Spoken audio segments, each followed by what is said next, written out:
Family میں تو بہت سے افراد ہوتے ہیں، لیکن ماں باپ یہ مرکزی شخصیت ہوتے ہیں، اور جتنی بھی تعظیم، ادب و احترام اور اہمیت کے سب سے زیادہ حقدار ماں باپ ہوتے ہیں۔ ماں باپ کی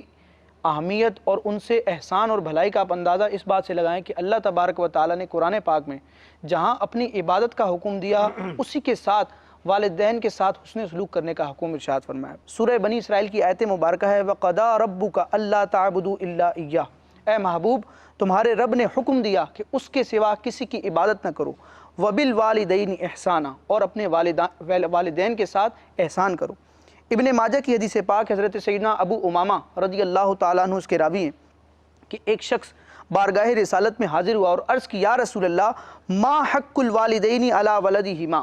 یعنی ماں باپ کا اولاد پر کیا حق ہے؟ تو آپ علیہ السلام نے اس شخص کو ارشاد فرمایا ہما جنتک و نارک، یعنی تیرے ماں باپ تیرے لیے جنت بھی ہیں اور دوزخ بھی ہیں۔ اعلیٰ حضرت امام احمد رضا خان علیہ رحمۃ الرحمن سے فتاوی رضویہ میں سوال ہوا کہ یا حضرت یہ بتائیں کہ والدین کا اولاد پر کتنا حق ہے؟ تو اعلیٰ حضرت نے بڑا پیارا جواب ارشاد فرمایا، میں اعلیٰ حضرت کے الفاظ کوٹ کرتا ہوں۔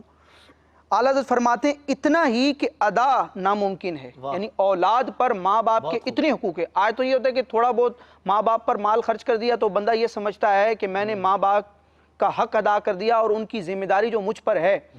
اس سے میں سبکدوش ہو چکا ہوں۔ لیکن اعلیٰ حضرت فرماتے ہیں اتنا ہی کہ ادا ناممکن ہے، ماں باپ کا اتنا حق ہے جس کو ادا کرنا امپاسبل، بالکل، مگر یہ پھر سمجھاتے ہیں کہ اگر ایسا ہو مگر یہ کہ وہ یعنی والدین مر جائیں اور یہ اولاد ان کو اثر نو زندہ کر سکے تو کرے،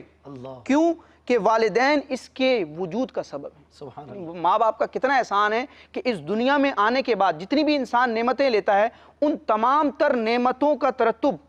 جو انسان کو نعمتیں حاصل ہوتی ہیں وہ اس کے وجود پر موقوف ہے، یعنی اس جسم کو مل رہی ہے۔ جی انسان جسم ماں باپ سے یعنی اللہ تعالیٰ جتنی بھی نعمتیں عطا فرمائے ان تمام نعمتوں کے پہنچنے کا جو واسطہ اول اور سبب اول ہے وہ والدین ہے۔